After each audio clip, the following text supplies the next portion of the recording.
15430, presented by Lord George Foulkes on behalf of the Committee on Culture, Science, Education and Media. This will be followed by a statement from Mr. Gianni Infantino, President of FIFA, the International Federation of Association Football. In order to finish this by 11:30 a.m., we must interrupt the list of speakers at about 11:20 to allow time for the replies and the vote. The rapporteur has 7 minutes to present the report, and then we'll have a further 3 minutes to reply at the end of the debate. And I also will allow President Infantino to have concluding remarks at the end of the debate after his introduction at the beginning of the debate. I see that Lord Foulkes has installed himself at home somewhere in Britain. I have heard, George, that you are also one of those soccer fans and those who are infected by COVID, which is another virus, but we are happy to have you here, and I give you the floor. You have 7 minutes. Thank you, Mr. President. I'm speaking here from Edinburgh. Mr. President, dear colleagues, the great Liverpool football legend, Bill Shankly, who was born in Glenbuck in my former constituency in South Ayrshire, he once said, "Football is not a matter of life or death. It's more important than that." True, that was a wee bit of an exaggeration, but football does play a very important part in the lives of so many people represented by us here today. That's why I've had numerous meetings on your behalf with our partners on this issue, including representatives of the fans, players, agents, clubs, leagues, and of course UEFA and FIFA. So we warmly welcome here today Gianni Infantino. His presence is a mark of the mutual consideration and respect and of the excellent collaboration which FIFA and our Assembly have built up and seek to develop further. Can I also thank him and his many senior officials for the help they gave us during the preparation of this report, which does include many significant demands to FIFA, which I hope he will endorse and follow up. My main concern, which runs through the whole report, is that big business, as represented by some oligarchs and corporate owners, by a few rapacious agents, and by other self-centered commercial interests, has had a harmful effect on the beautiful game. Of course, we want football to be prosperous, but we need to take action to avoid financial excess and to ensure that business doesn't take precedence over human rights, which is our duty to protect. So what are the proposals that the report asks you to endorse? First, there needs to be a reform of the transfer system and the regulation of agents, with reasonable limits on their fees, and the setting up of a clearinghouse for all financial transactions, as FIFA have proposed, to ensure greater transparency of financial dealings. You know, a few of the mega-rich agents are even challenging FIFA's competence on this, for obviously selfish reasons, and they've objected to my support for it, but it has been backed by the smaller agents who do the daily grind on behalf of so many of the players in lower leagues and in poorer countries. This reflects a key theme of the report, which highlights the rapidly growing disparities of wealth at both club and league level. That's why the report strongly opposes any project like the proposed European Super League, which was fortunately scuppered by widespread fan protest. And we back the UEFA to continue as the body responsible for European football and urges it to expand its revenue distribution scheme to help the smaller clubs. We propose in particular that European leagues establish a solidarity fund using a small percentage of TV revenue to finance projects developed by fans, particularly to help clubs recover from the COVID pandemic. And we also recommend that fans and players should be given a greater role in football governance at all levels. Football wouldn't exist without players, and fans are the lifeblood that keep the heart pumping, yet they are marginalized in decision-making. And we hope that both FIFA and UEFA will endorse these developments towards more inclusive decision-making internationally. But there's also a need to parallel these developments in clubs and national leagues and associations. Also, the protection of underage players and gender equality are two prominent human rights issues we cover. We call for young players to be treated as human beings, not as commodities, and attention given to their education and their well-being, as well as their footballing skills. And in particular, we commend the project to set up a safe sport entity to deal with cases of abuse in sport. It's time we join efforts to mobilize our energy to face this growing threat. And while we acknowledge that much has been done on gender equality, we recommend further action on both equal pay and women's representation on decision-making bodies, so that sport in general and football in particular can really help with removing the cultural drawbacks which have perpetuated inequality between women and men in our society. We've looked in detail with FIFA, and particularly the ILO, at other concerns about working conditions in Qatar, both on and offside. And on the basis of our discussions, particularly with the ILO, we do not favor a boycott of the World Cup in Qatar, but we do strongly recommend that we continue the pressure on the authorities right up to and during the competition. And countries which bid to host major events in the future must satisfy human rights criteria. For this reason, we consider that in the future, a thorough human rights compliance assessment should be a precondition for accepting any country's bid. All bidding countries should ensure workers' rights, protect athletes of minor age from sexual abuse and all forms of violence, and ensure gender equality and combat discrimination in sport, and uphold fundamental civil and political rights. Mr. President, that's all I want to say by way of introduction, as I'm very much looking forward to hearing from Mr. Infantino and the comments for colleagues, which I shall respond to in my reply at the end. Thank you very much indeed. Thank you very much to you, George, for your introduction remarks. And as you said at the end of the debate, you will be able to react. Colleagues, if I tell somewhere else that I am from the Netherlands, then I mention the name of our Prime Minister or of the newly elected President of this Assembly, people say, okay. But if I say that I am from the country of Johan Cruyff and Ruud Gullit and Marco van Basten and Frenkie de Jong and Lieke Martens, then they say, oh, you're Dutch. And that is an indication that our soccer players, they are perhaps the best ambassadors of our countries. If they perform well, the country is seen as doing well. And like in politics, the game, football, needs players, spectators, referees, and it needs rules and institutions.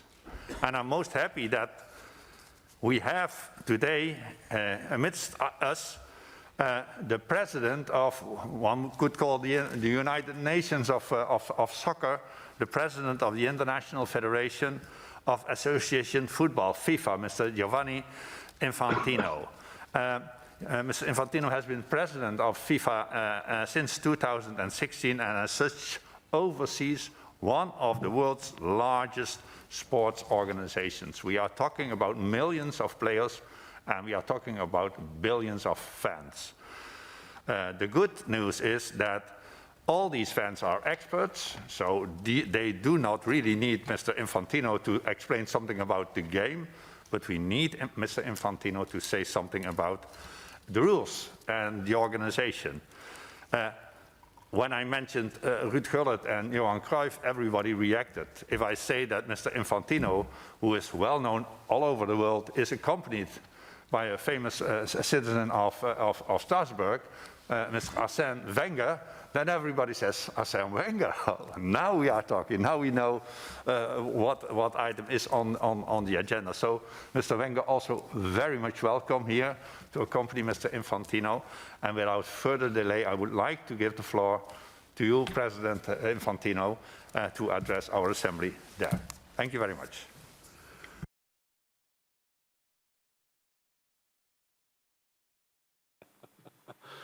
I don't know if we can make this fit here, but dear President, members, I'm very proud and happy to be here today, speaking about the topic, or certainly one of the main topics which truly unites Europe, and it's football. It doesn't only unite Europe, it unites actually, as a matter of fact, the entire world. Can I give you the ball?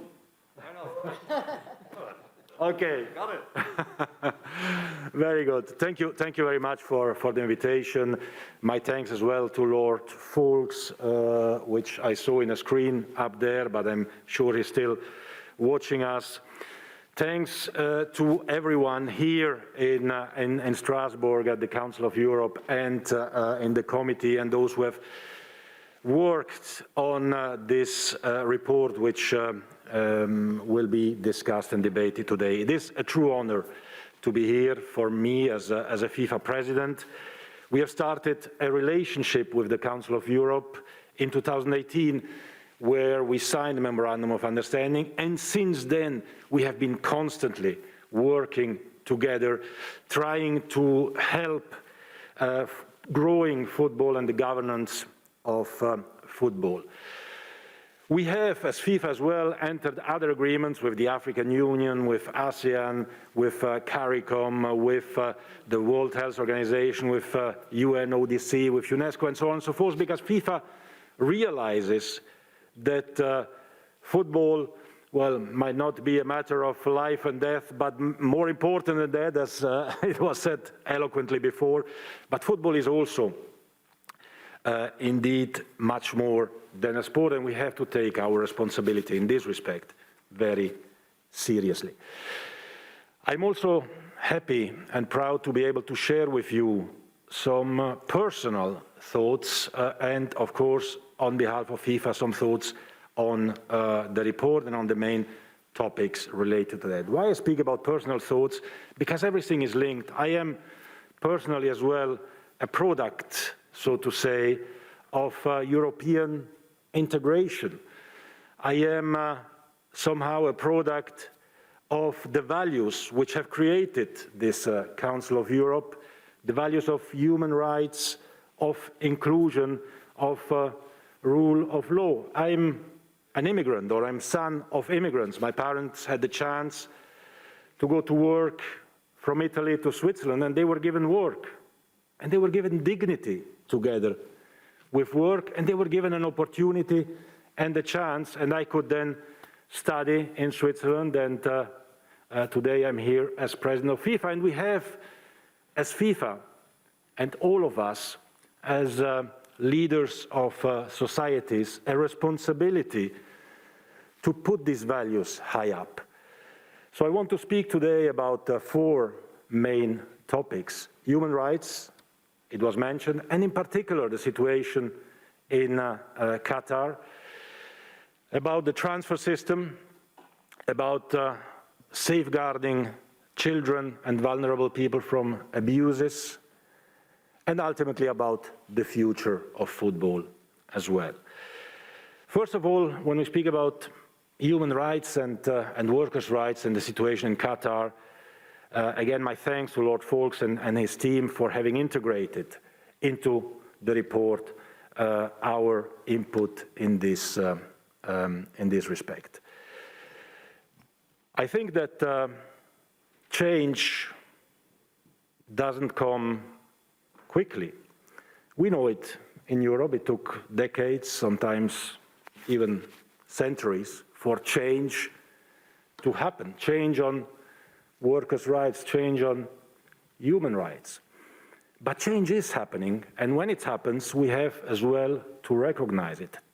Thanks to the World Cup, thanks to the spotlight that football brings to a country like, in this case, Qatar, well, the system has evolved in a record time of only a few years.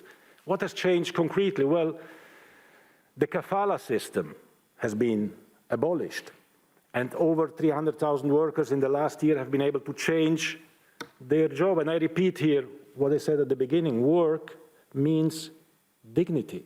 You give work, you don't give charity to people. You have to give them also a proper legislation and a minimum wage, as it was introduced as well in Qatar. Regulations about protecting workers from the heat have been introduced as well. Workers' committees have been created. Now, does this mean that we have now a paradise country? No, certainly not. A lot needs still to change. A lot needs still to be done. We need to keep the focus and the pressure all together. But we also have to recognize that change has indeed happened and support those who are investing their time, their energy, and their beliefs for this change to happen. And let's face it, this change happened because of the spotlight of a football event. There is a lot of business going on with Qatar, with the Middle East, with other countries, and no change is happening because of the business, but change has happened thanks and because of the power of football and the competition. And this change does not have to continue only until the World Cup. It has to continue well beyond that, and the signs for this are indeed very positive. So thanks for acknowledging and recognizing that. The transfer system is also about solidarity. It's also about these values which are so dear to us here in Europe, about training, about education.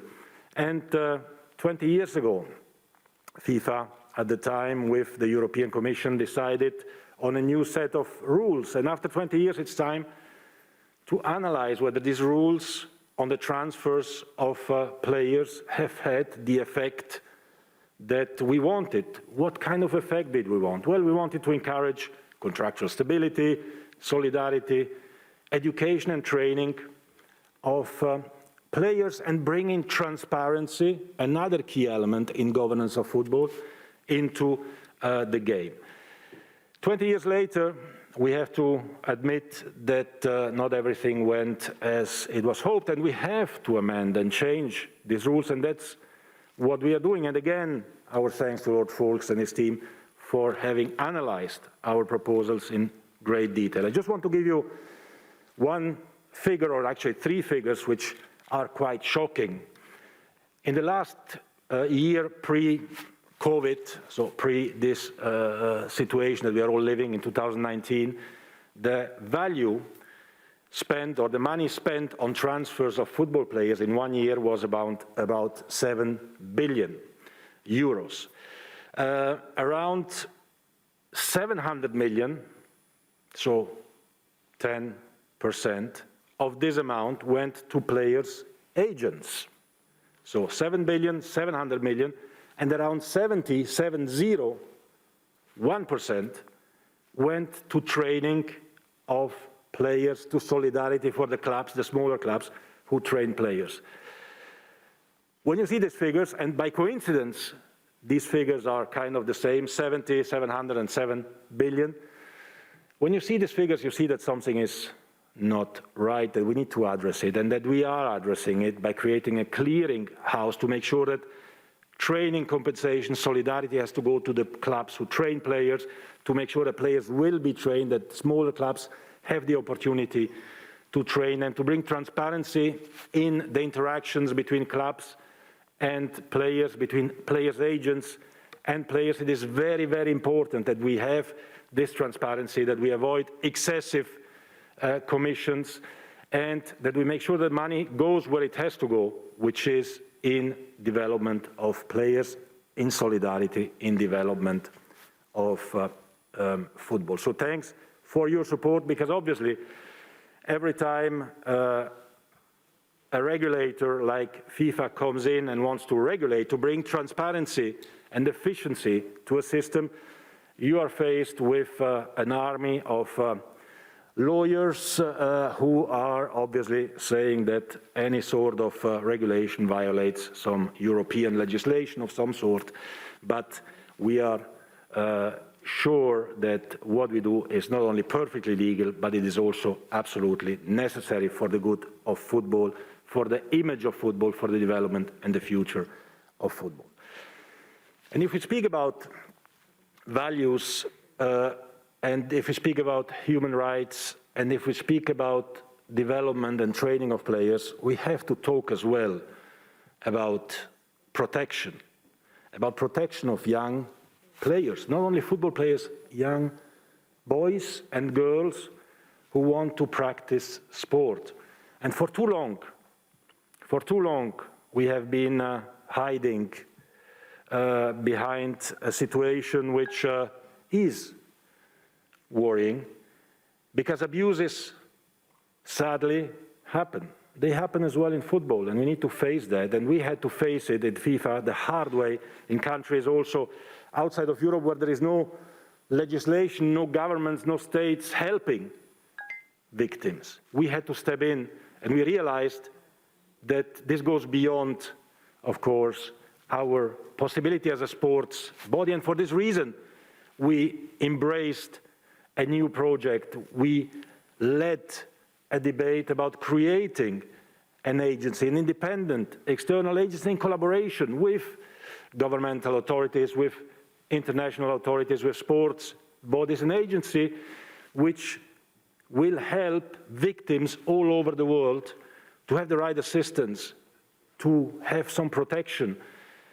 to be receiving assistance for them, for their families, in any sport, because every boy and every girl, not only in Europe, but everywhere in the world, needs to be able to go and practice sport in a safe and healthy environment, and we cannot just hide this topic away. So we are pushing for the creation of this new independent agency, and thanks again as well there for your support in this respect. The final topic that I would like just to mention briefly, if I still have, yes, a minute, thank you, is the future of football. And one of the remarks as well in the report about the question on the World Cup every 2 years, and we have Arsene Wenger here, who is in charge of studying that project for men's football, and for women's football we have Jill Ellis, who is in charge of studying that question as well. Let me say that on this topic, I would have preferred, or we would have liked to engage indeed also in a debate, in a dialogue with the Council of Europe, and I take this opportunity as a first step in discussing the future of football, as well, of course, with the Council of Europe. Because what this topic is about is not about whether we want a World Cup every 2 years. It's about what do we want to do for the future of football. The Super League was mentioned earlier as well by Lord Foulkes. We see that football is going into a direction where a few have everything and the vast majority has nothing. I understand. In Europe, the World Cup takes place twice per week because the best players are playing in Europe. So in Europe, there is no need for additional possibilities and events. But if we think about the rest of the world, and also if we think about Europe, the vast majority of Europe, who doesn't see the best players, who doesn't participate in the top competitions, then we have to think about what football brings, which goes beyond the sport. Because football is about what I was saying at the very beginning, about opportunities, about hope, about national teams, about the country, about the heart, about the joy, about the emotion. And we cannot say to the rest of the world, give us your money, if you have or happen to have a good player by coincidence, give us the player as well, but watch us on TV. We need to include them. We need to find ways to include the entire world, to give hope to Africans so that they don't need to cross the Mediterranean in order to find maybe a better life, but more probably death in the sea. We need to give opportunities, and we need to give dignity, not by giving charity, but by allowing the rest of the world as well to participate. Now maybe the World Cup every 2 years is not the answer. We discuss it, we debate it, We started the process with a vote of 88%, and this Council of Europe is also about democracy, 88% of the FIFA Congress, including 30 European members out of 55, to debate, to discuss, and to see what the best way is to be more inclusive, not just to speak about saying no to discrimination, but to actually act into exactly that direction by being more inclusive, by bringing everyone on board, and by trying to give opportunities, hope, and dignity to the entire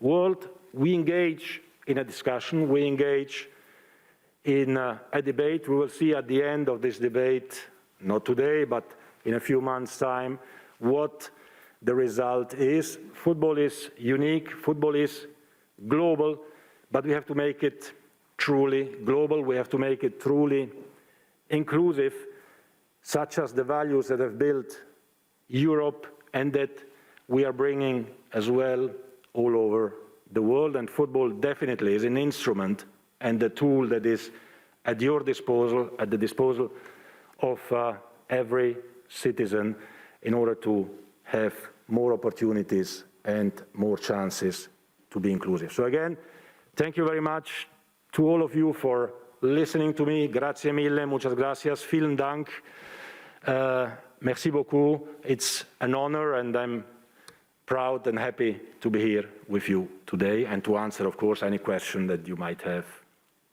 later on. Thank you so much.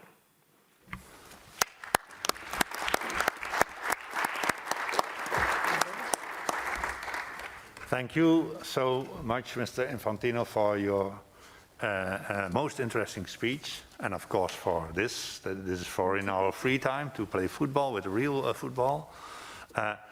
As I told you and Mr. Wenger before, I cannot make here this sign. All soccer fans know what I mean. We do not have a VAR, but we do have our members, and they might have second thoughts about what Lord Foulkes has said in his introductory remarks, or what you, President Infantino, have said in your remarks, and you will have a fair chance, fair play at the end of the debate to react. Now, first, we are going to listen to the 5 representatives speaking on behalf of our 5 political groups. And as number 1, I call in the debate Mogens Jensen from Denmark, who will speak on behalf of the group of the Socialists, Democrats and Greens. Mogens, you have the floor.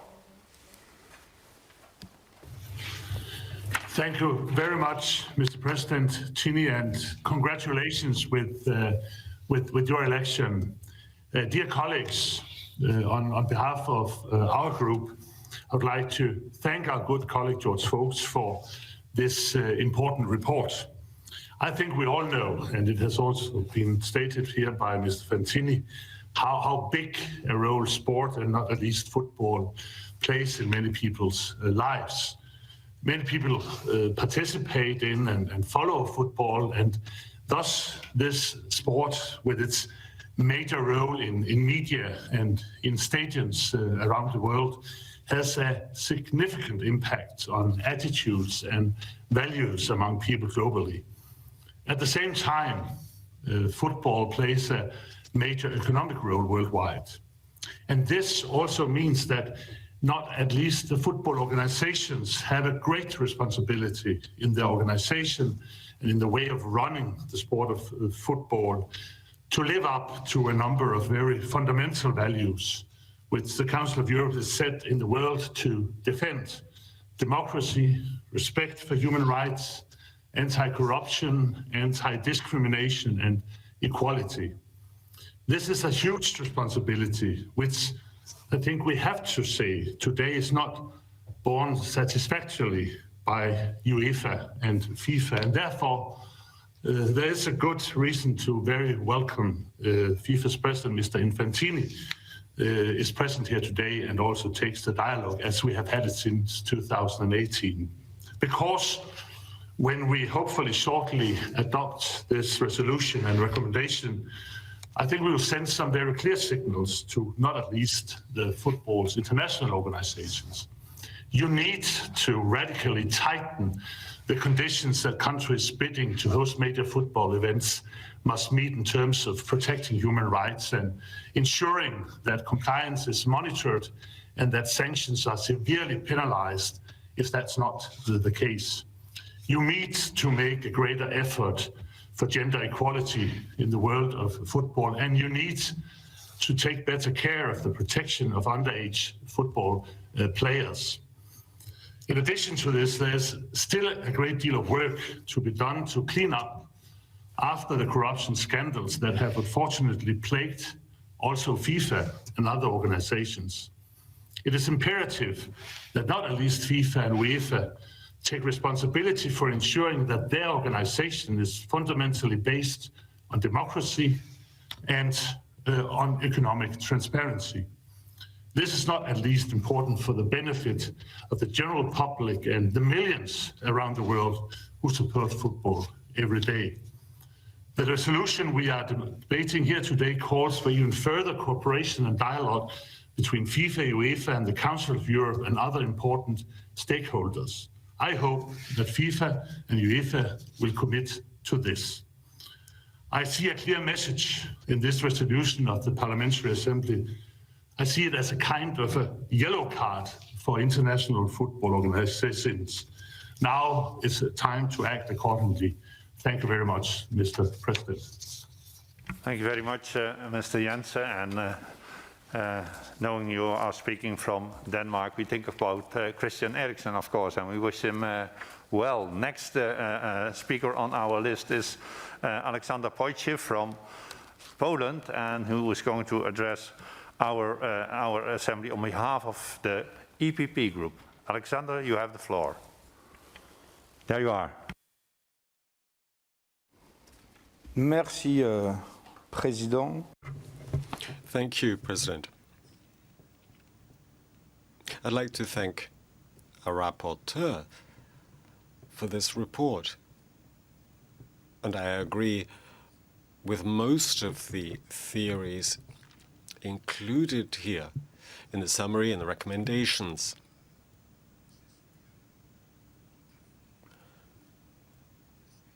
And I must say I'm wholeheartedly convinced that young players should not be treated like a commodity. That's crucial. We need to do something. Do something about transfer rules, the rules also which apply within national federations, because all of these scandals which have come about at very high level seem to be everywhere now. In our respective national federations. I have no doubts either that the players and their salaries are really exorbitant. And in the world we're talking about, we must ensure that the rich are not so rich when the poor are so poor. Even when the most talented players, the heroes of our time, however talented they may be, they should respect our common values. But I don't agree at all in this respect with this report. I'm referring to Article 22, to promote equality of bonuses and salaries to men and women players. Why? Why is it in tennis, in riding, women have had to fight to be paid the same for the simple reason? The audience is virtually the same. If you look Roland Garros, or if you watch Wimbledon, people follow just as closely the women's as the men's games. It's the same elsewhere. You can see this in other areas of sport, where in fact women are greater crowd pullers. Now, President, you said I come from the country where we have Cruyff, Van Basten, Krol, De Boer, and we could quote hundreds of great players, beginning with Pelé and Messi, so many more. But you didn't quote the name of the women players, and quite understandably so. Thank you. Yeah, vous, Alexander. Thank you, Alexander. Mentioned was of our famous soccer player, Lieke Martens. My oldest granddaughter wants to be the new Lieke Martens, of course. But thank you very much. So the next speaker in our debate will be Dmytro Nataluka from Ukraine, and he is going to speak on behalf of the ECDA group. Thank you very much, dear Mr. President, dear distinguished colleagues. I hope you hear me well. I'm very thankful to Mr. Rapporteur for this report. And as we have seen everywhere in Europe this summer, football is a huge unifying force. It fosters integrity of our societies. It promotes mutual respect and equality. It elevates the burdens of our everyday lives. And I definitely endorse the proposal contained in the draft resolution. However, one proposal is particularly important, which is the call of the draft resolution on FIFA and UEFA to make election of host states of major football events subject to a thorough assessment of their compliance with human rights standards based on the up-to-date information of international governmental and non-governmental organizations. Relevant human rights standards shall include freedom from discrimination and other fundamental civic and political rights, in particular freedom of expression and freedom of peaceful assembly, both as regards staging the competitions and in general. In my opinion, such an assessment is an immensely important step towards enforcing human rights and enhancing accountability for their violations. In this regard, it is rather outrageous and unacceptable that Russia, for example, a country with a consistent and extensive record of human rights and international law violations, have been trusted to host the 2018 FIFA World Cup, the 2020 UEFA European Football Championship, and this year again, the 2022 UEFA Champions League final. All these tournaments either were or will be hosted by a country that, according to Resolution 2022-30, is sponsoring discrimination of LGBTI community, or suppressing freedom of speech and political opposition as reflected in Resolution 2363 of this Assembly, or illegally occupying territories of other sovereign countries as provided in Resolution 2387 of this respected Assembly. Therefore, I do not accept that St. Petersburg is allowed to host the Champions League final with Alexei Navalny is languishing in prison after an attempted assassination by means of Novichok, when millions of people are suffering from violations of their rights this very assembly considers egregious. And for this very reason, it is of utmost importance to indicate in such substantial and remarkable report that all countries that violate human rights, not just those who are not members of the Council of Europe. We have to be fair, ladies and gentlemen. And such fairness implies that countries hosting championships in the nearest future, such as Russia, for example, would have the opportunity to remedy such violations before the championships and not after they end. Therefore, I firmly call on the UEFA and FIFA to implement the bidding procedure advised by the draft resolution and stop allowing to use football for propaganda purposes. Thank you very much for your attention. Thank you, Mr. Nataluka. La prochaine oratrice. Next speaker in our debate is Ms. Alexandra Louis from France, speaking for ALDE. You have the floor, madam.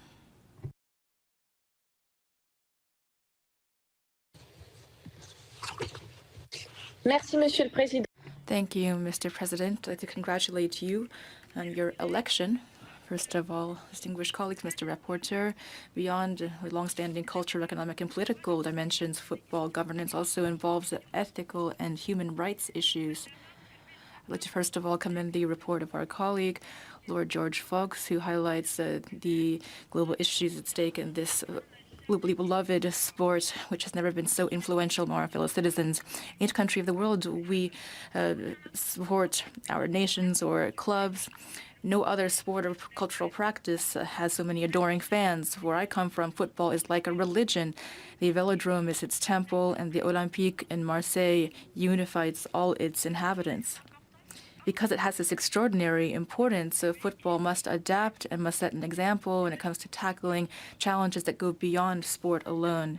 To move toward good governance, we must commit to responsible and ethical management. All the actors involved, clubs, institutions, and leaders taking part in the economy, promotion, and development of sport must be aware of their obligations and their duties. Therefore, I think there are two salient points here: stronger protection of human rights and improved financial regulation to prevent growing abuses in the economy of football. When it comes to human rights, the guidance of our assembly is crucial, especially for countries that wish to host major sporting events. They have the duty of taking on ethical obligations and working closely with federations and associations to protect human rights. 2022 is, of course, the year in which Qatar will be hosting the World Cup. Our assembly commends the efforts made by FIFA and the Qatari authorities, but we must not forget the grueling work conditions that workers have experienced when preparing for the event, as well as the thousands of accidents, some of which were fatal, that took place during that period. The Assembly therefore calls on FIFA and UEFA to re-examine the conditions that must be met by countries wishing to host major sporting events when it comes to guaranteeing human rights. If they are not met, an assessment should take place to ensure compliance with these criteria, and oversight mechanisms should be established.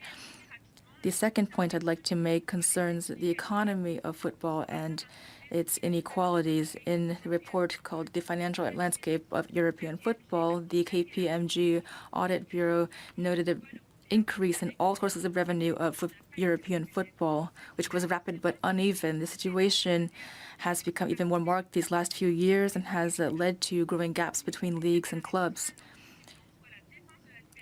With the Bosman ruling, with the goal of defending the freedoms and human rights of players, the expansion of the transfer market has exacerbated this polarization in football economy. We must therefore better regulate this system to prevent unsavory practices and ensure greater transparency of financial flows. Thank you for your attention.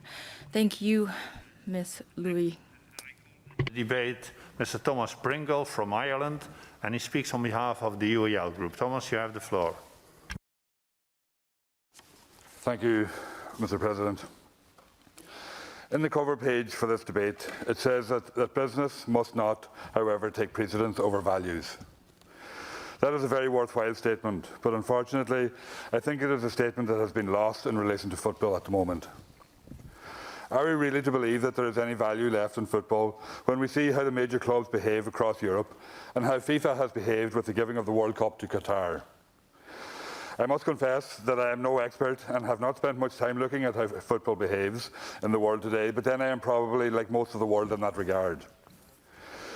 The granting of the World Cup to Qatar and the stories that have emerged from there in relation to the treatment of workers on the building of the stadiums are shocking. The distinct impression being given when reading this report is that FIFA is doing all it can to improve the situation and is working hard to get it right. That may be so now, and that may be down to organisations like ours and getting involved in trying to drive change within football. But it is my distinct impression that FIFA was dragged to this point rather than wanting to do something for the rights of workers. It was probably more to do with the reaction of the public to the situation, and it seems to me that the work of the ILO would have more to do with improving the situation than FIFA really. I do agree that the Council of Europe has a role to play when we consider that there are many large European companies that are operating in Qatar and looking to profit from the World Cup. They should be made to ensure that the protection of human rights in their work as well. But in saying that, it is welcome that FIFA appear to be on board in improving the situation, and that is something that must continue after this World Cup as well this year. But time will only tell that, unfortunately.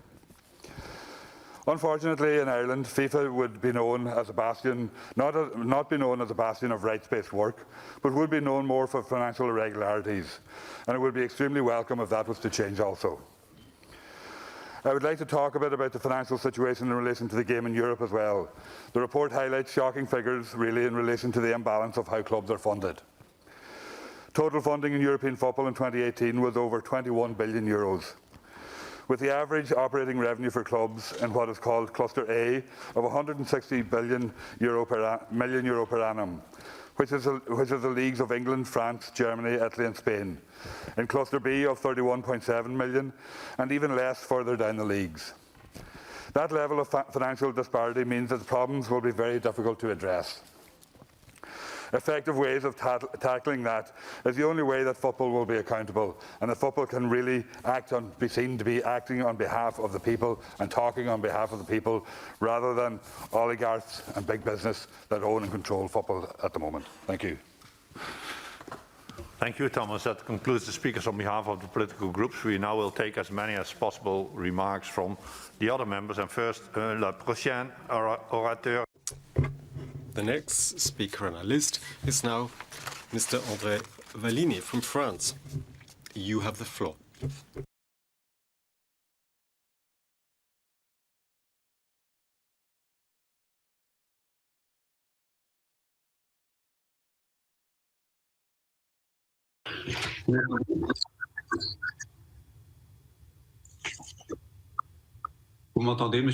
Can you hear me, President? Yes, of course. Yes, President. Football is far from being the most popular sport.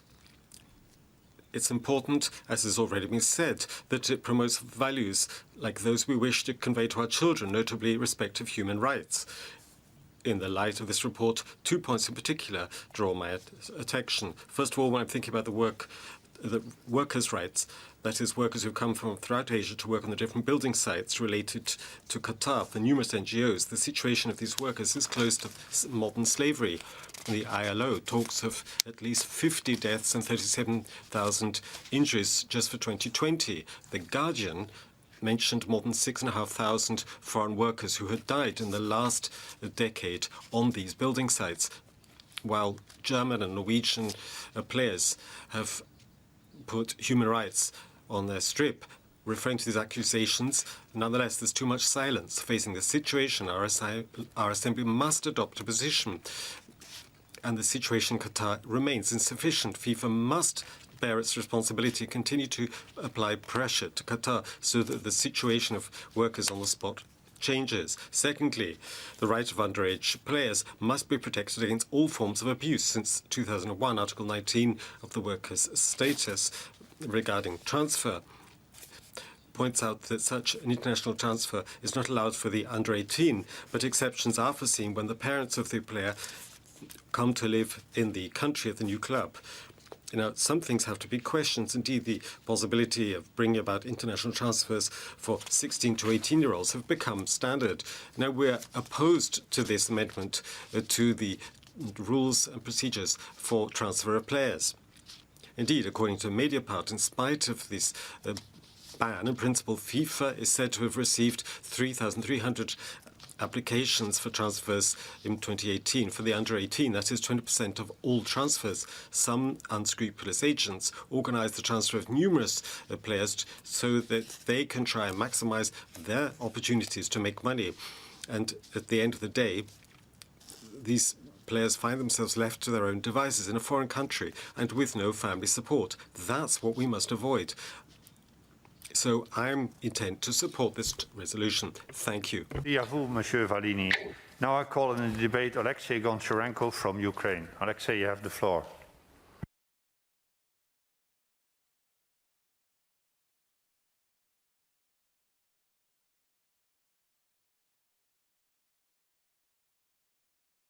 I do not see Mr. Goncharenko in the hall, so we go to the next speaker. That is Mr. Dara Callery from Ireland. Mr. Callery, you have the floor. Thank you, Mr. President, and thank you to Lord Foulkes for his report. Anybody that starts his presentation by quoting Bill Shankly is very welcome to any forum that I participate in. And I note from Lord Foulkes' background that he has taken on corporate might in soccer before and in football before. So I know that this report, which is very welcome, will be followed through. Mr. President, many of the issues we discuss at this forum are very macro. They may not affect people's daily lives. This does. And this weekend, many millions of our citizens across the Council of Europe member states will participate in football of all ages. And can I say to our EPP colleague, in relation to his remarks about women's football, I quote him the name of Stephanie Roach, who in 2014 was the runner-up in the Ballon d'Or for the best goal in football. And there are many more Stephanie Roaches, and there are many more women who want to be Stephanie Roach and should be equally paid because they put in the same effort, they do the same training on dirty pitches in all sorts of weather to give us the kind of sport that we love. Football is crucial, and soccer is crucial in keeping our populations healthy, physically healthy, but also mentally healthy. And in the context of the post-pandemic era, when so much sporting activity was destroyed, football and soccer will be crucial at rebuilding our continent post-COVID. Can I say to President Infantino, I welcomed your remarks, and I welcomed what I sense was the genuine nature of your remarks. But can I propose, Mr. President, that in order to test the sincerity of FIFA's response to this report, that when we gather next year, that we have a post-Qatar report? Are the commitments that FIFA have committed to, as endorsed by Lord Foulkes in his report, will they actually be implemented? Will Qatar take place in the actual competition? What changes will happen afterwards? And I think for this report to be true and to be effective, as an assembly, we should come back to it next year and see where the commitments that are entered into on the part of FIFA honoured. Can I also ask Lord Foulkes and President Infantino, have they done any work or have they any consideration in the very early stages of the impact of cryptocurrency on football? It is beginning to become an issue, and it is beginning to become an issue that is impacting on the business models of football. And we need to ensure that fans are protected from that. Finally, Mr. President, there was a political slogan in this country once of my own party, a lot done, more to do. Can I say to President Infantino that is something he should look at, but in terms of assessing the more to do, we will take our role very seriously. Thank you. Thank you, Dara. Next in the debate, I call Madam Emine Nur Güney from Turkey. Emine, you have the floor. Thank you, President. First of all, congratulations on your election as the Speaker of the PACE. Dear colleagues, I congratulate the reporter for his inclusive and incisive report. The report not only points to very important problems football today faces, but also offers constructive solutions for these problems. Football has gone beyond being a sport and has become a promising business. In the past, money was not that much important in football as today, but now football is among the well-paying careers. This situation could be considered as harmless at first glance. However, the commercialization of football creates a huge financial gap between small and big clubs. While big clubs are able to pay millions of dollars for just one player, other small clubs cannot even pay their player's salary. This situation puts pressure on small clubs to loan money that they cannot pay back. This inequality needs to be addressed. There is no doubt that football, as other branches of sports, belongs to all citizens. Local football teams are one of the most important institutions that ensure everybody, especially for the young people, to enjoy football. As we are all aware, many of these local football clubs are small sport clubs. That is why it is crucial to support small football clubs. In addition, these football clubs not only encourage people to involve in sports, it also ensures that financially disadvantaged young people are prevented from getting involved in criminal activities. However, the young people also must be protected from abuse in sports. Therefore, I sincerely support FIFA's initiatives to establish safe sports centers. Last but not least, men continue to dominate senior roles in the management of football. This paves the way for women being held back in football industry. To avoid this situation, women should be allowed to play further roles in football management. As an example from Turkey, as a good example, the president of one of the football clubs is a businesswoman, and they are doing very well. I hope these numbers increase in coming years. Thank you very much. Thank you very much, and I share your hope, Emin. And next, I call in the debate Mr. Konstantinos Efstasiou from Cyprus. You have the floor.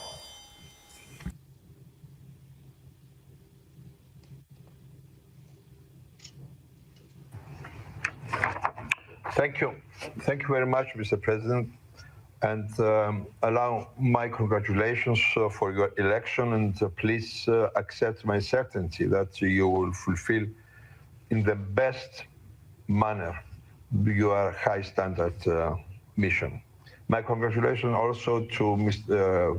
Lord Foulkes for his excellent report, and my greetings also to Mr. Gianni Infantino and to Mrs. Tsakona, here, his associate. Playing sport teaches many universal, such as fairness, sportsmanship, teamwork, inclusion, and respect.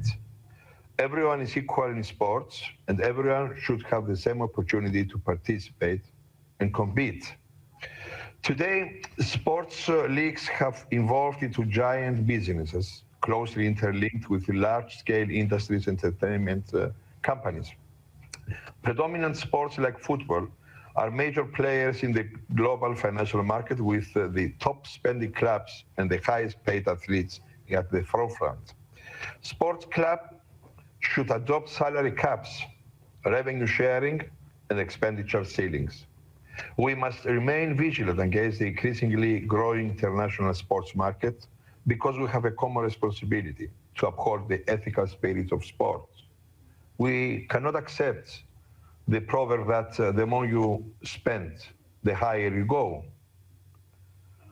Football governing bodies must continue to remain autonomous and free from influences stemming from financial gain, political or cultural affiliations.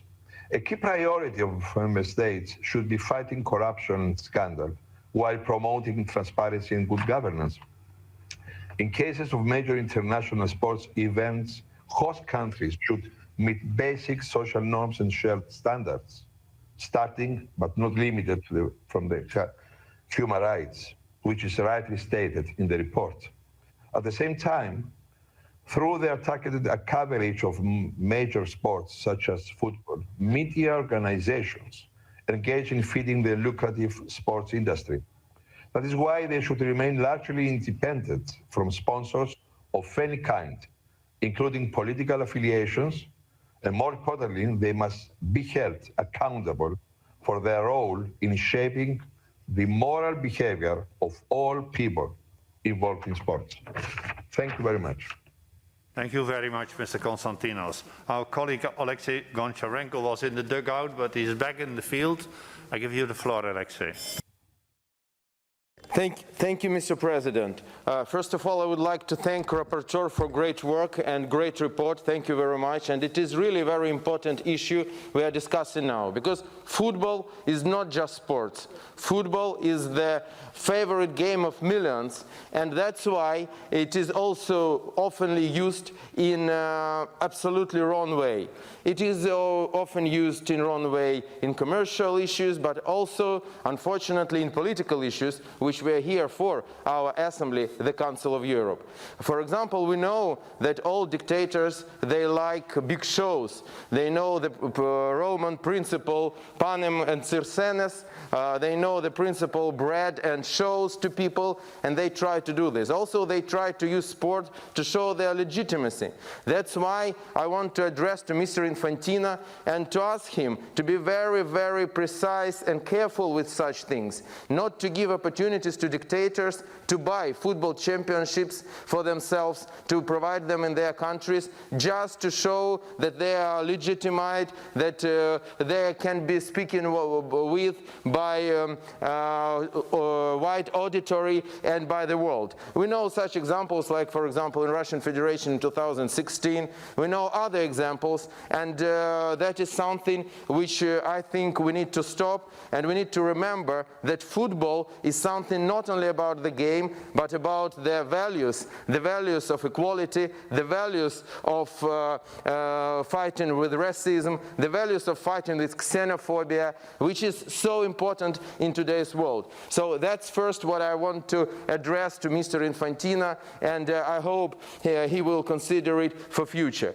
Secondly, I would like to say that really we need more bigger cooperation between our institutions like ours, which is fighting for human rights, democracy, rule of law, with sport institutions, because in today's world, football stars, for example, sports stars, have more influence, we should say the truth, on people, on society, on the way people think than even we politicians or other people. So that's why it's so important to be together, to speak, to defend our common values together, and that is should be our way to better future, to better sport, and to better Europe and better world. Thank you again for a great report.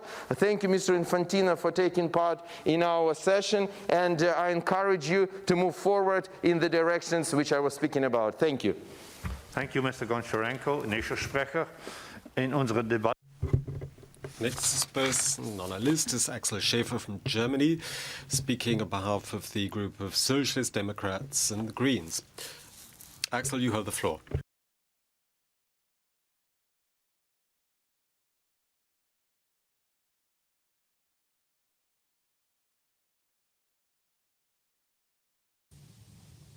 Okay, yeah, Herr Präsident. Yes, President, dear colleagues, many thanks from me too to Lord Foulkes and Gianni Infantino, both for the report and for today's open debate. I'd like to concentrate on 3 points. The first being football and values.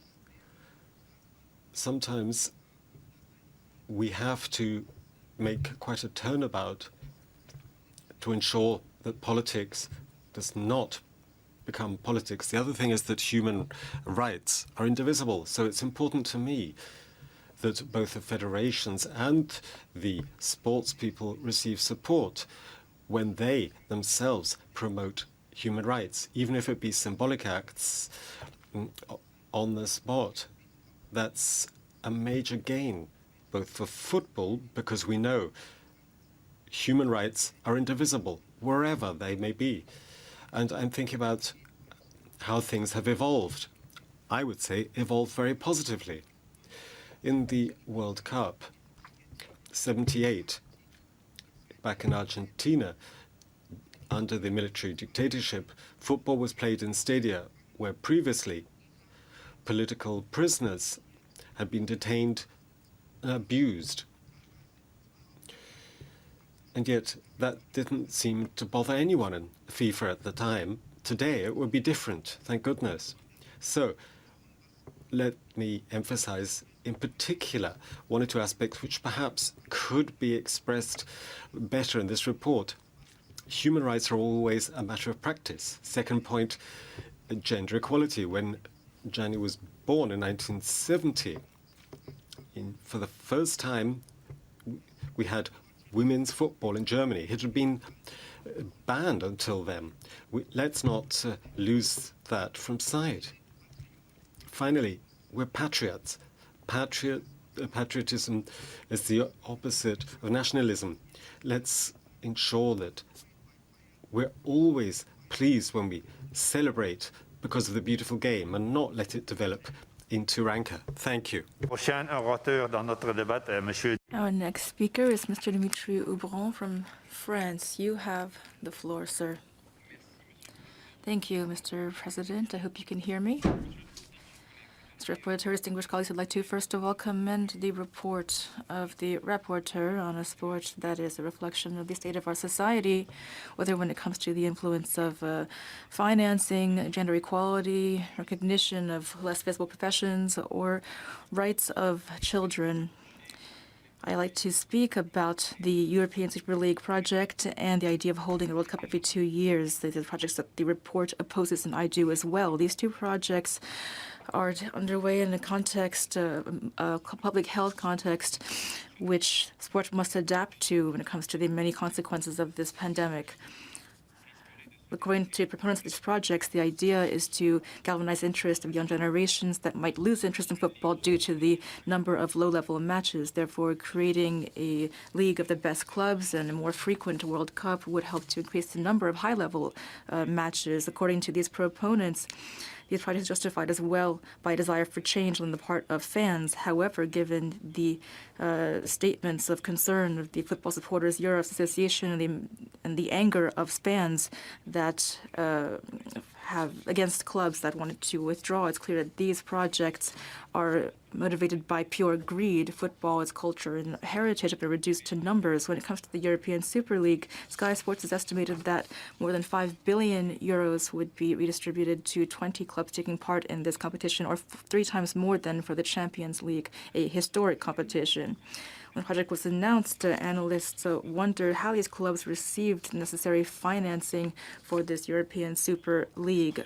According to Sky Sports, these clubs had to raise almost 6 billion euros, which was raised in part by the American bank JP Morgan, as well as, this is more troubling still, the Public Investment Fund of Saudi Arabia. Let's recall that the European Parliament is dealing with this matter and has expressed its opposition to these breakaway competitions, I quote, which undermine these principles and jeopardize the stability of the global sports ecosystem. And it called for the European sport culture to be aligned with the EU values of solidarity, sustainability, inclusiveness, open competition, sportsmanship, and equity. Although it's on hold, this new competition project has not gone away. Its commercial entity still exists and is making new plans. When it comes to holding a World Cup biannually, the reasoning here is also financial in nature, as can be seen in the feasibility study presented by FIFA, which highlights a potential revenue increase of 3.9 billion euros.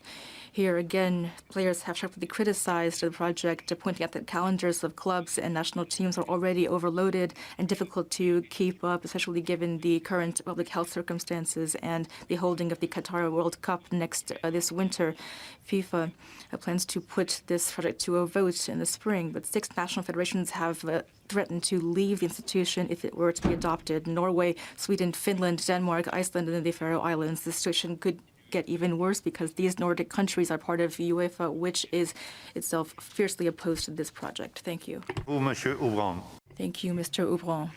Andrei Ivichin from the Russian Federation. You have the floor. And after Mr. Ivichin, we listen to Madam Lovochkina, Mr. Lukaitis when present, and Madam Hernandez Ramos. Please take care that you ask for the floor. Mr. Ivichin, you have the floor. Добрый день, спасибо. Hello, thank you very much, Mr. President. We overall support the initiatives and proposals in the draft resolution.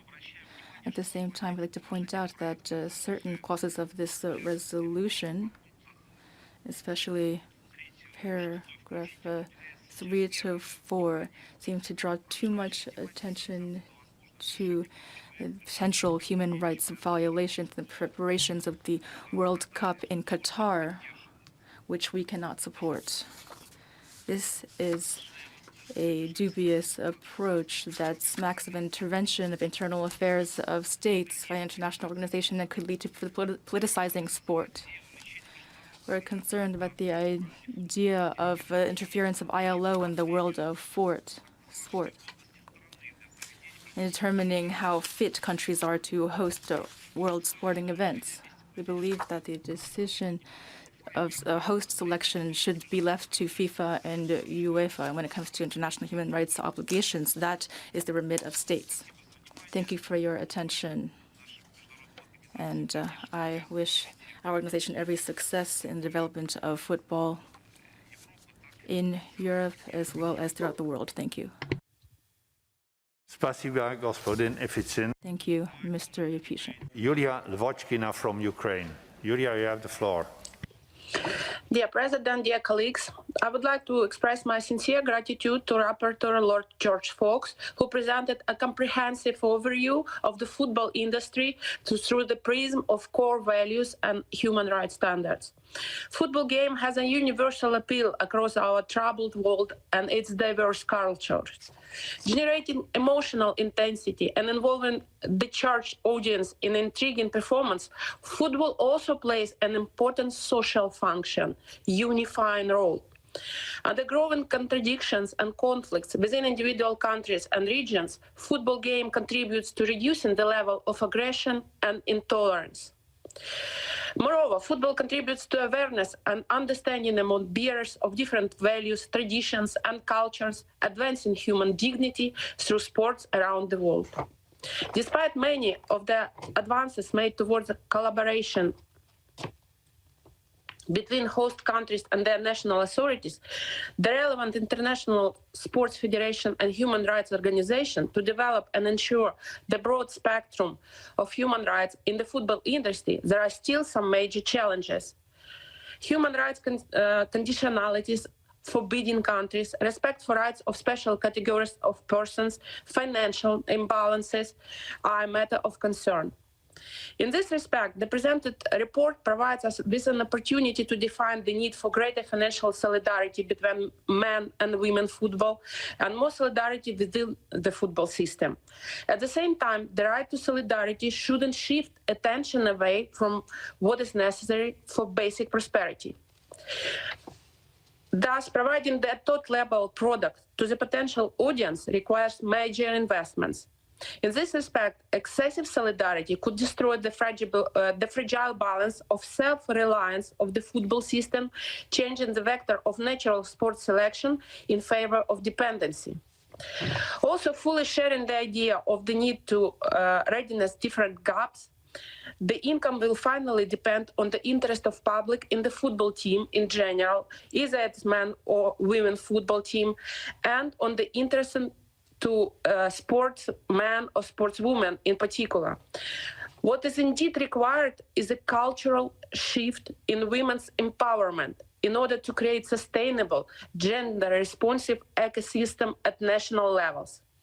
I do believe that best human rights policy is no more than words on paper, without necessary actions and incentives to make it part of everyday practice. To conclude, making major changes requires the involvement and support of all relevant stakeholders, both on the national and international levels. To this aim, the Council of Europe has made and still making a major contribution to creating and enable conducive environment for human rights and respective ecosystems. It is now the turn of host countries, national authorities, and relevant international sports federation to commit their efforts to make human rights policy to be a part of everyday football industry agenda. Thank you for your attention. Thank you, Yuria. Next in the debate, I call Mr. George Foulkes from Cyprus. He is not connected, I hear. So then we go to the last speaker, then I have to interrupt the debate. It's Madam Minerva Hernandez Ramos from Mexico. Good to see you, madam. You have the floor.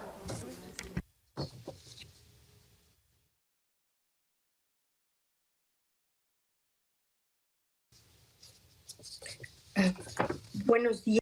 Yes, good morning. Is it my turn? The reports.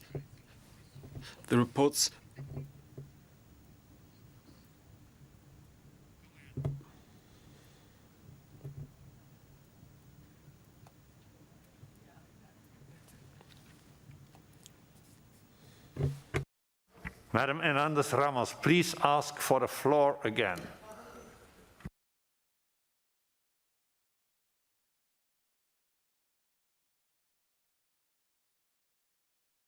Okay. Buenos días. Good morning. The report from this committee expresses clearly the concern of this assembly because of the financial excess in football and tries to increase transparency in the financial flows during this. This has attracted great attention because of the work of our parliament.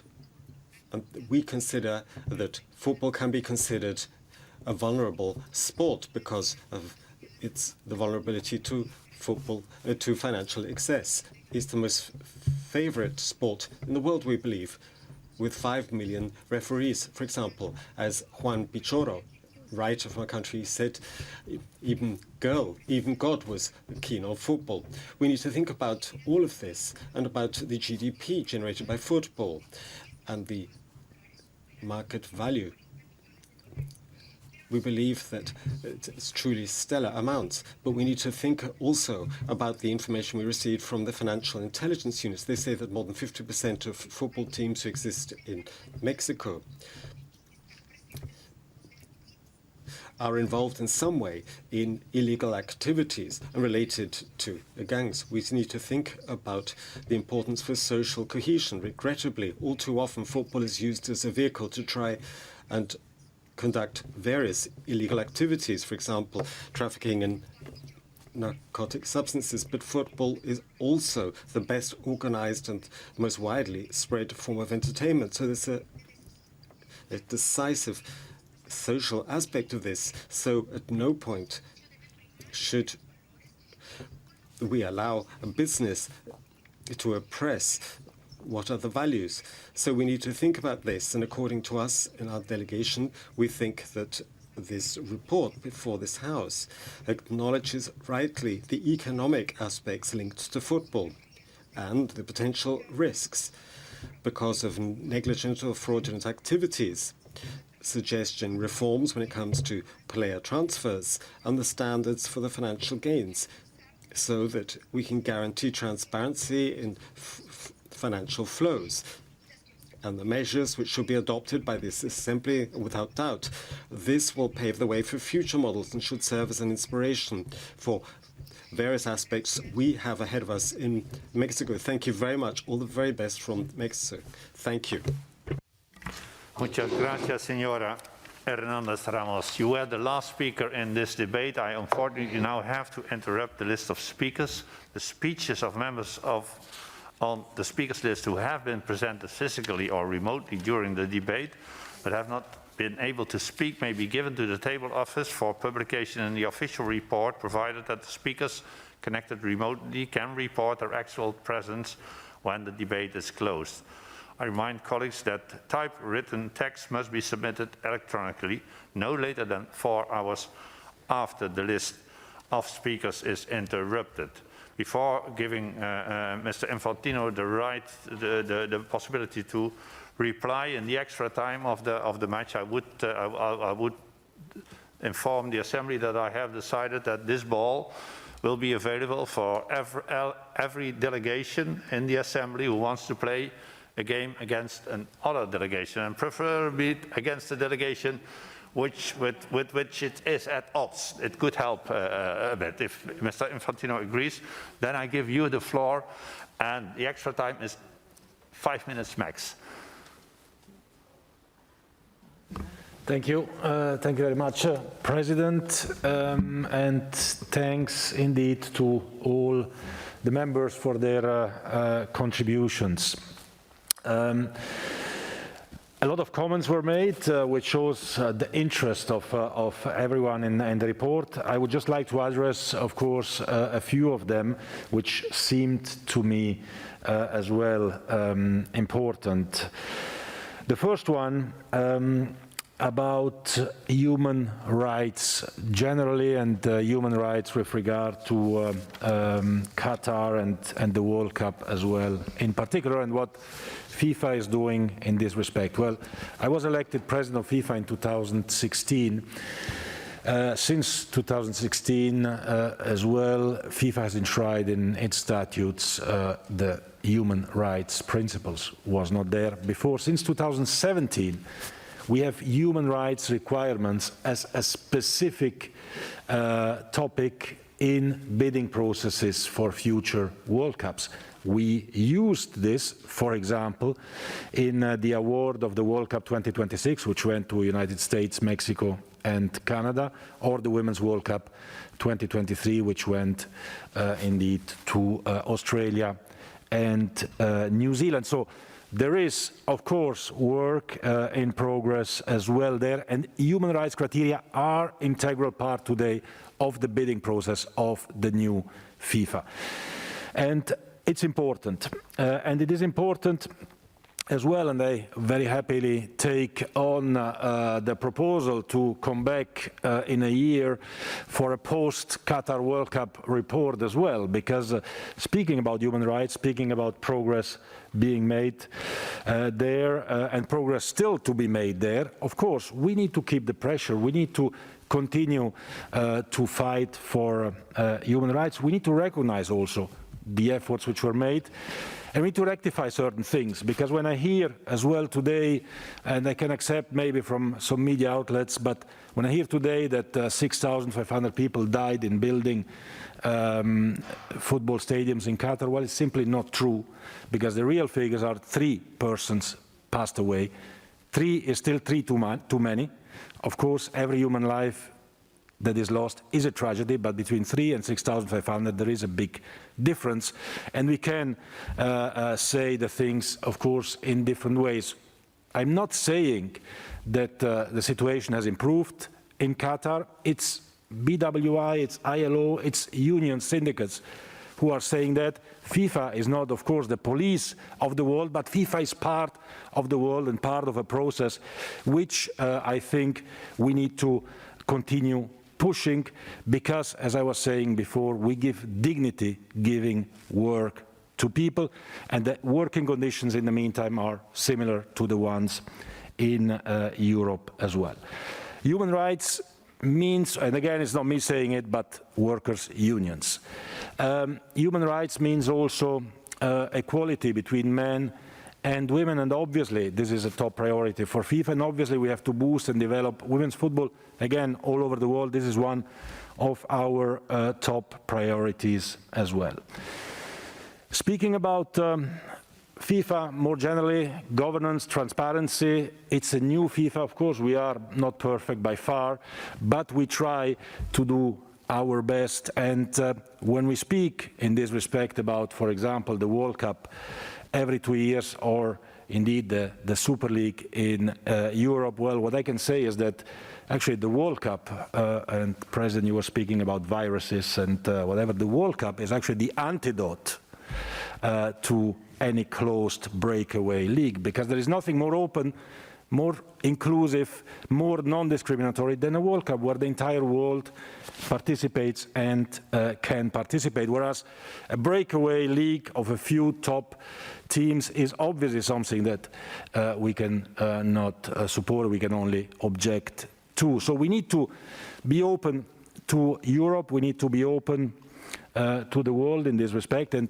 I look forward to continue the discussions and the engagement with you in this area, because what we give, and I repeat that, to the world is emotions, is these values that are indeed crucially important for everyone.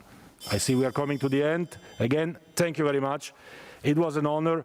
We are here to continue engaging with the Council of Europe and with all of you, and with your help together, I think we can contribute to give a bit of smiles to many boys and girls out there. Thank you very much. Thank you, President Infantino, for being with us, and also thanks to Mr. Arsène Wenger for listening carefully to what we have said here. We are looking forward to the post-Qatar report to be discussed over here. Thank you. Thanks again for being here. Now I give the final word to Lord Foulkes, the rapporteur, to reply in the debate. George, you have the floor.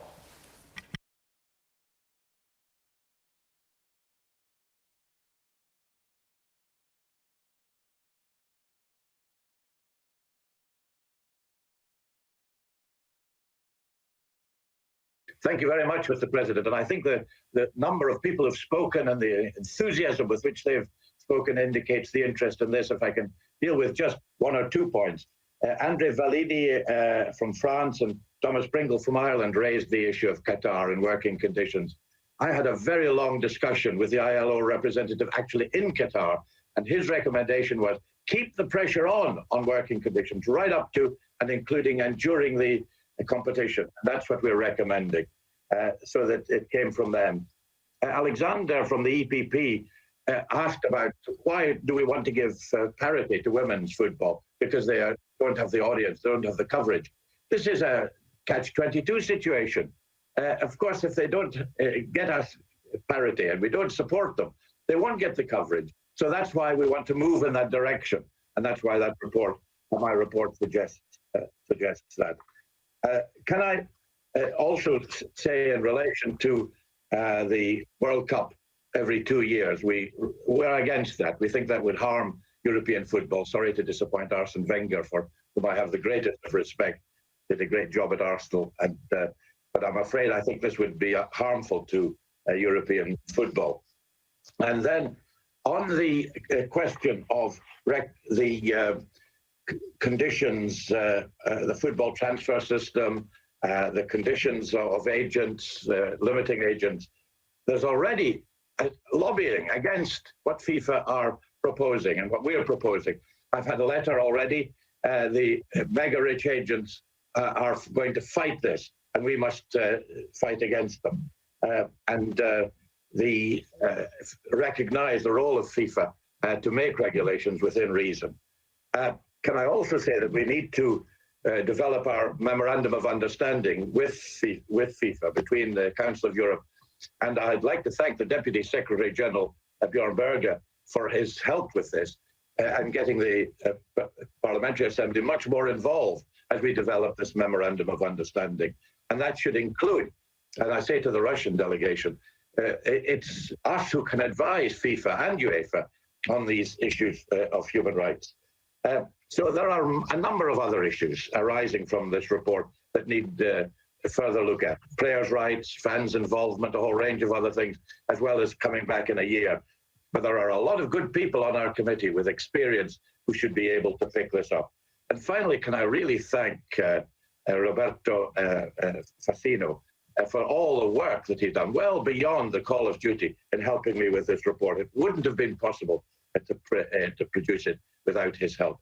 And then, can I say, those of you who are really interested in football, switch on to Sky Sports tonight and watch Heart of Midlothian versus Celtic and cheer on Hearts. If you want the underdog to win, cheer on Hearts. Thank you very much indeed. Thank you very much, Mr. Rapporteur. I never miss a match of Midlothian, of course. Now I ask the chairperson of the committee, Lord Dundee, whether he wishes to speak. Yes, I assume you have 3 minutes.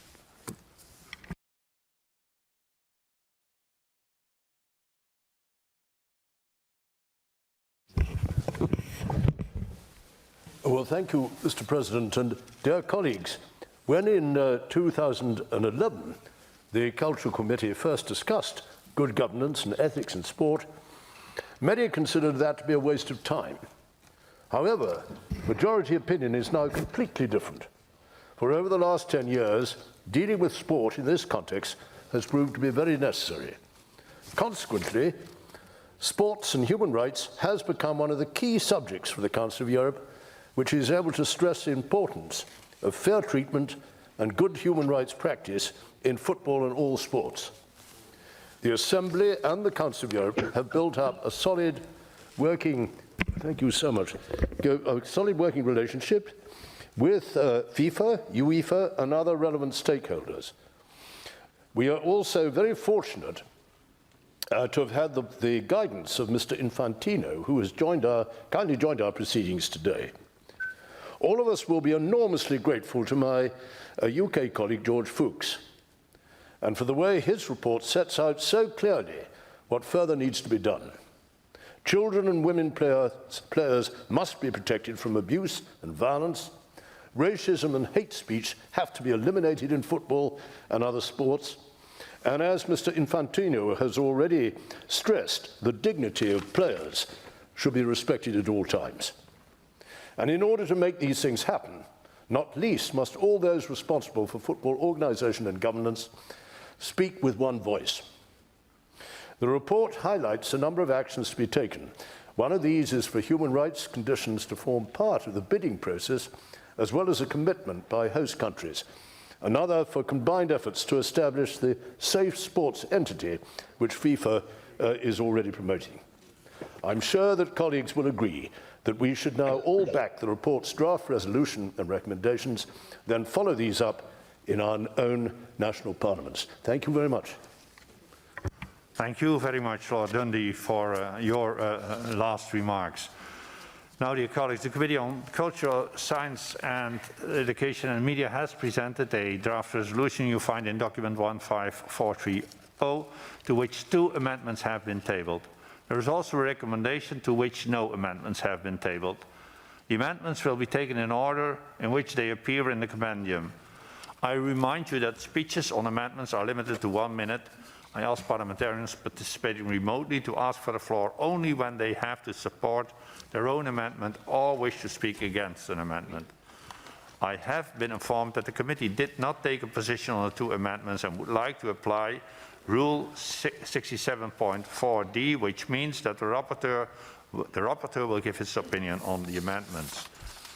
Now I call for amendment number 1, Madam Kravchuk, to support amendment number 1. Madam Kravchuk, you have 1 minute. Sometimes these big files are useful. So according to the FAR plan. Sorry. Madam Kravchuk.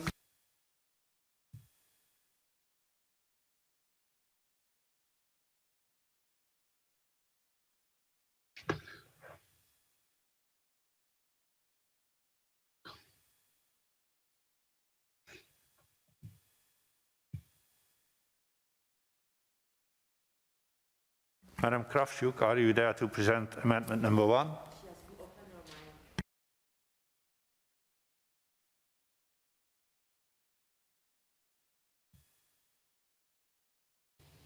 Excuse me? Julia, you are going to present the amendment? Yes, I'm to support the amendment. This amendment was based on consideration that radical measures such as rigid requirement for disqualification may have the opposite effect on women's free access to sport and could result in narrowing of football geography. However, during numerous discussions with Lord Foulkes, I arrived to a conclusion to share his position, and I thank our rapporteur for taking some of our arguments on board. That means that you maintain the amendment, or?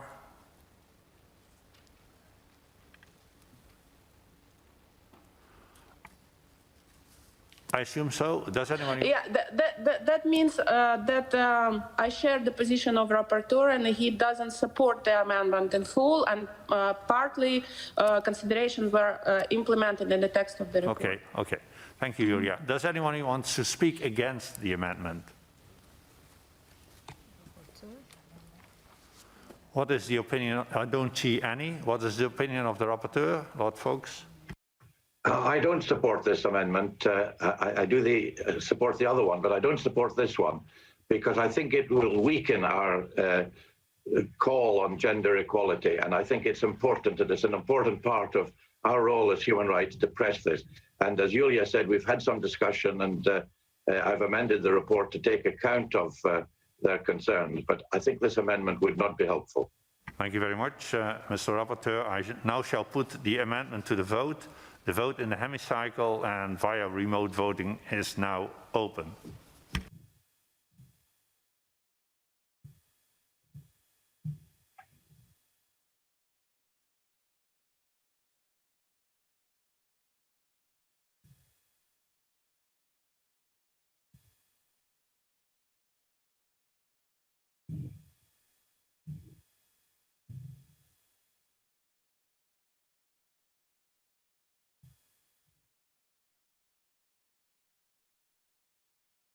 The vote is closed. May I ask the results to be displayed?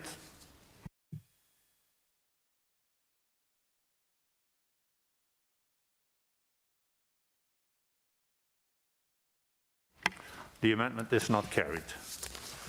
We go to amendment number 2. I ask Madam Vasilenko to support amendment number 2. You have 1 minute.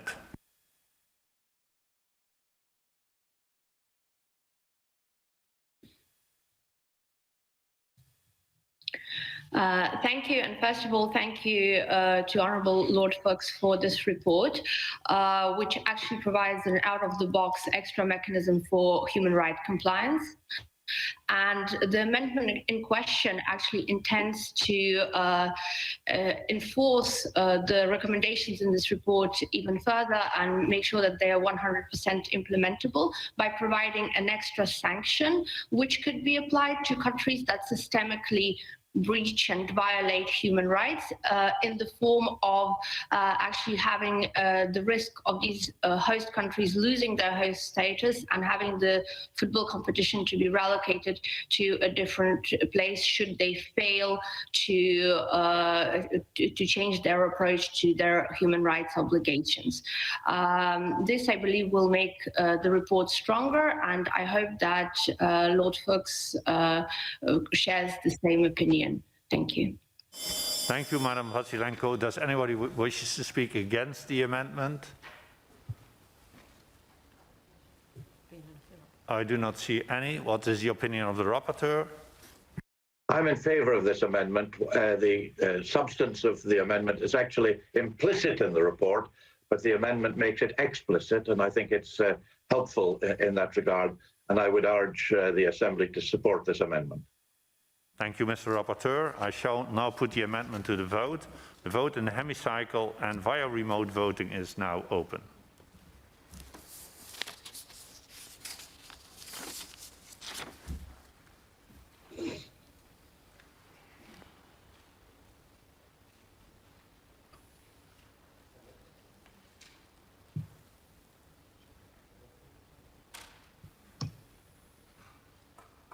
Can close. Vote is closed. I ask for the results to be displayed.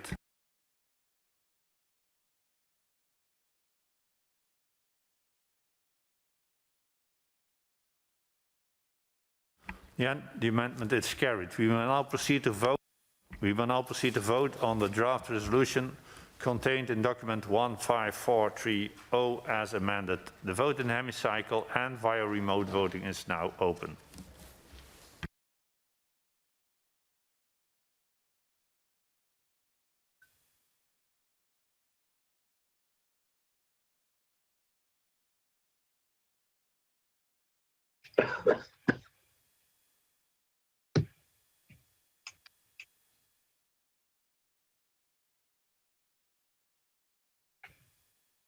The vote is closed, and may I please ask the results to be displayed.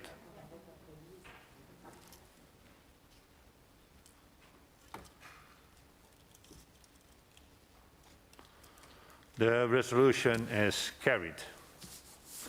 Now we come to the vote on the draft recommendation. The Committee on Culture, Science, Education and Media has presented the draft recommendation in document 15430 to which no amendments have been tabled. So we now will proceed to vote on the draft recommendation. The vote in the hemicycle and remotely is open.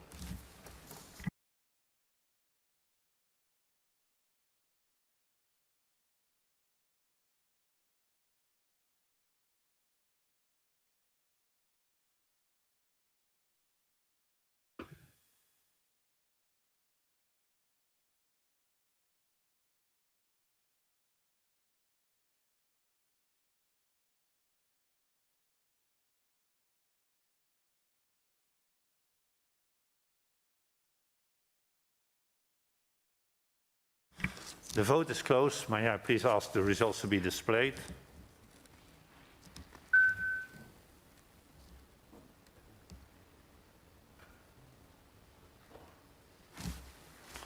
The recommendation is carried with the demanded two-thirds majority. I congratulate the rapporteur for the result of this debate. Thank you very much. Thank you. This ends the first debate on sports of this morning. The next debate of the next item of business will be in this afternoon or now? We are ready now, yes. The next item of business is a debate on a report titled Sport Policies in Times of Crisis, in document 15426, presented by Mr. Carlos Alberto Gonçalves on behalf of the Committee on Culture, Science